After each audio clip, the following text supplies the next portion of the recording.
প্রিয়ন, আপনারা সবাই কেমন আছেন? আলহামদুলিল্লাহ আমরা সবাই ভালো আছি। তো আমি এখন ঘুম থেকে উঠলাম আর আয়াত মাহিরাও এখন ঘুম থেকে উঠলো।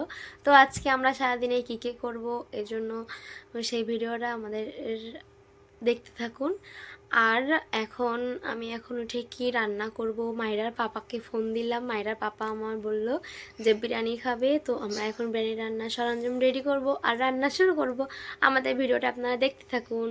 এই যে এখন আয়াত মাহিরা এখন ঘুম থেকে উঠেছে। মাহিরা, গুড মর্নিং বলো, গুড মর্নিং বলো, বলো গুড মর্নিং বলো। মাম্মি বলবা না? তুমি তো বলতে পারো না, এই জন্য তুমি কি বলবা? ঘুমায় পড়েছ।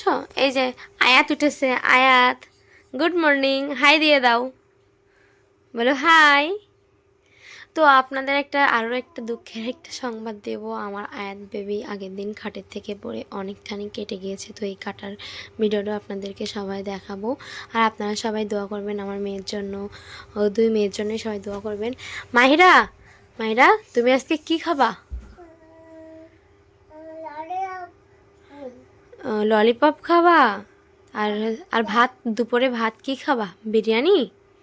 দেখি, তুমি বিরিয়ানি অনেক পছন্দ করো তাই?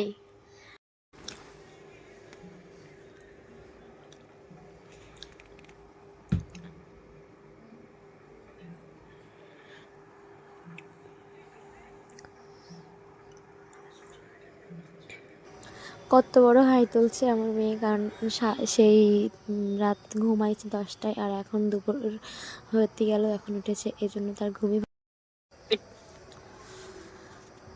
আমার এদিকে গরুর মাংস সুন্দর করে ভিজায় রেখেছিলাম আর এটা সুন্দর করে ধুয়ে নিয়েছি। আর এদিকে আমি আদা, পেঁয়াজ, রসুন, ঝাল এগুলো সব সুন্দর করে কুটে নিয়ে ব্লেন্ডার করে নিয়েছি। আর এদিকে আমার বাজার চলে এসেছে চাল, আর এটা হচ্ছে দুটো পাউডার দুধ আনতে বলেছিলাম, আর টক দই আছে, তারপরে জয়িত্রী, জায়ফল, দারুচিনি, এলাচ, লবঙ্গ, ইটিসি ইত্যাদি মশলা যা যা লাগে সব কিছু নিয়ে আসতে বলেছিলাম, এগুলো নিয়ে এসেছে। আর ওই যে ললিপপটা দেখা যাচ্ছে, ওদের জন্য, দুই বোনের জন্য 4টে ললিপপ এনেছে।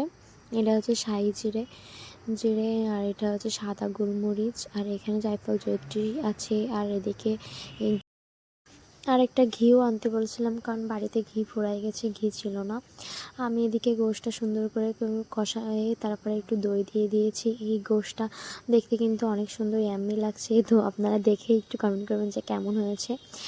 আর আমি বাড়িতে সারাদিন কি করি এগুলোর পাশাপাশি তো তারই একটা ভিডিও করছি। এদিকে মাহিরার মাদ্রাসা পড়তে যাচ্ছে নতুন করে। আমার মাহিরা বেবিকে সুন্দর করে আমি ওড়না মাথায় দিয়ে সুন্দর করে সাজাইছি, কারণ তার হিজাব ছিল না, তো এজন্য সে জাতেও চাচ্ছিল না। তাকে সুন্দর করে ওড়না দিয়ে হিজাব করে দিয়েছি। কেমন হয়েছে?